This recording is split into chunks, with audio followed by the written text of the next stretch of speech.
গতবার 4 এবার 2 বাংলা থেকে এবার দুজন কেন্দ্রীয় মন্ত্রী, দুজনেই প্রতিমন্ত্রী, একজন সুকান্ত মজুমদার আর আরেকজন শান্তনু ঠাকুর। এই নিয়ে কি বলছে বালুরঘাট এবং বনগাঁ শোনাবো। I Shri Shantanu Thakur, I Sukanta Majumdar. 19 বঙ্গে বিজেপি একলাফে 2 থেকে 18 হয়। মোদীর মন্ত্রিসভায় জায়গা পান 4 সাংসদ। এবার রাজ্যে বিজেপি ধরাশায়ী।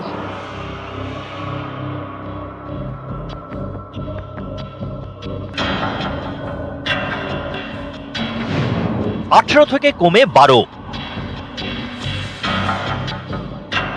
এবার মোদীর মন্ত্রিসভায় বাংলা থেকে 2, আগের বারের অর্ধেক।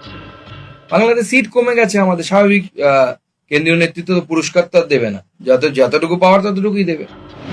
বাংলা থেকে 2 জন কেন্দ্রীয় মন্ত্রী, দুজনই প্রতিমন্ত্রী, একজন সুকান্ত মজুমদার, আরেকজন শান্তনু ঠাকুর, যিনি গতবার ছিলেন জাহাজ প্রতিমন্ত্রী।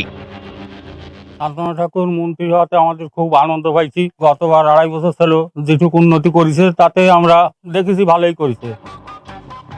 শান্তনু ঠাকুর হলেন বঙ্গ বিজেপির মতুয়া মুখ। এবার ভোটের মুখে দেশ জুড়ে সিএএ চালু করে মোদী সরকার। এই সিএএ কে হাতিয়ার করে মতুয়া প্রধান 2 কেন্দ্র রানাঘাট এবং বনগাঁয় পদ্ম ফুটিয়েছে বিজেপি।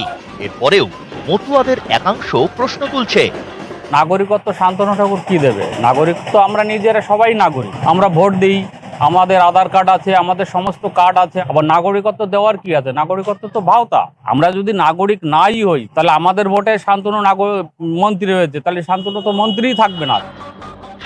গতবার প্রতিমন্ত্রী হওয়া শান্তনু এবার পূর্ণমন্ত্রী হবেন বলে মতুয়াদের অনেকেই আশা করেছিলেন, কিন্তু শেষ পর্যন্ত পদোন্নতি হয়নি।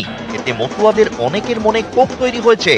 দক্ষিণবঙ্গের তুলনায় এবারও উত্তরবঙ্গে ভালো ফল করেছে বিজেপি, তার মধ্যে অন্যতম আসন বালুরঘাট। দ্বিতীয়বারের জন্য সেখান থেকে জিতে সাংসদ হয়েছেন সুকান্ত মজুমদার। এবার 36 জন প্রতিমন্ত্রীর অন্যতম সুকান্ত। জেলাবাসী হিসেবে তো আমরা খুবই গর্বিত। এই প্রথম বালুরঘাট থেকে বা এই জেলা থেকে কেউ কেন্দ্রীয় স্তরে প্রতিমন্ত্রী হলেন। আর সুকান্ত মজুমদার এমপি হিসেবে অনেক কাজ করেছেন। উনি যেমন মানুষ তেমন যেন প্রশাসক হিসেবেও আমাদের এই জেলার নাম উজ্জ্বল করেন। ওনাকে মন্ত্রী করা হয়েছে, এবং মন্ত্রী হয়ে উনি 5 বছরে আমাদের জেলার উন্নয়নের সাথে কতখানি কি কাজ করেন সেটা আমাদের এখন আমরা অধীর অপেক্ষা করব। নিউজ 18 বাংলা।